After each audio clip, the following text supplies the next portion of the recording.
ఆంధ్రప్రదేశ్ పర్యాటక శాఖ మంత్రి రోజా మేడం ఆమె మంత్రన్న సంగతి మర్చిపోయిందో ఏమో కానీ మేడం ఒక కార్యక్రమకు వెళ్తే జూడూరి స్టేజ్ ఎక్కి ఎట్లా దప్పు కొట్టుకుంటూ డాన్స్ చేస్తుందో.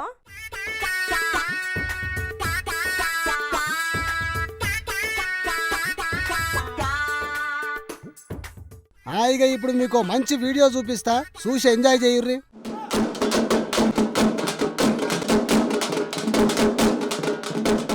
అరే రోజాక డప్పు పట్టి ఎంత ముద్దుగా కొడుతుందో కదా డప్పు.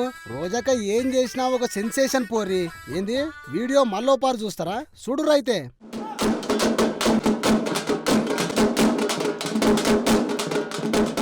మరి రోజాక ఎందుకు ఇట్లా డప్పు కొట్టింది ఏంది కథ అంటే, విజయవాడ తుమ్మలపల్లి కళాక్షేత్రంలో కళాకారులకు గుర్తింపు కార్డుల పంపిణీ కార్యక్రమం జరిగిందిలా. ఇక ఈ కార్యక్రమంలో పాల్గొన్న రోజాక ఇట్లా డప్పు కొట్టుకొని దుమ్ము లేపింది పొర్రి. ఇక అటెంక అక్క మాట్లాడుకుంటా రాష్ట్రం విడిపోయినాక గుర్తింపు కార్డులు ఇయ్యలేదు, వాళ్ళ డేటా చంద్రబాబు ప్రభుత్వం తీసుకోలేదు కాబట్టి గుర్తింపు కార్డులు ఇయ్యలేదు.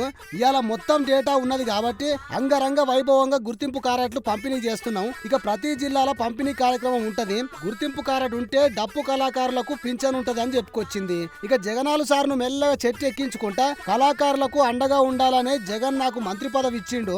మన రాష్ట్రంలో కళాకారులకు ఇచ్చే సంక్షేమ పథకాలు పక్క రాష్ట్రాలలో ఇయ్యలేదు. పక్క రాష్ట్రాలలో మనకు ఇటువంటి సీఎం లేడు అని బాధపడుతుంటే మనం సంతోషంగా ఉన్నాము. వైఎస్ఆర్ కొడుకు జగన్ అన్నే కళాకారులకు సంక్షేమ పథకాలు ఇస్తున్నాడు. మనందరం జగనన్న కోసం పనిచేయాలి అని చెప్పుకొచ్చింది. ఇక ఇన్ని మాట్లాడినాక చంద్రాలు సార్ మీద పడాలి కదా, అగో గట్టనే పడ్డది. చంద్రబాబు రాష్ట్రాన్ని ముక్కలు చేసి అప్పులపాలు చేసి పైసలన్నీ హైదరాబాద్ లో దాచుకున్నాడు. హైదరాబాద్ లో వండుకుంటా సుట్టపు సూపుగా ఈడికి వస్తున్నాడు. నాన్ లోకల్ పొలిటీషియన్ మనకొద్దు, జగన్ అన్నే ముద్దు అని అన్నది అక్క. సరే అయితమాయి గాని రోజాక ఒక్కసారి మల్లగొట్టు డప్పు.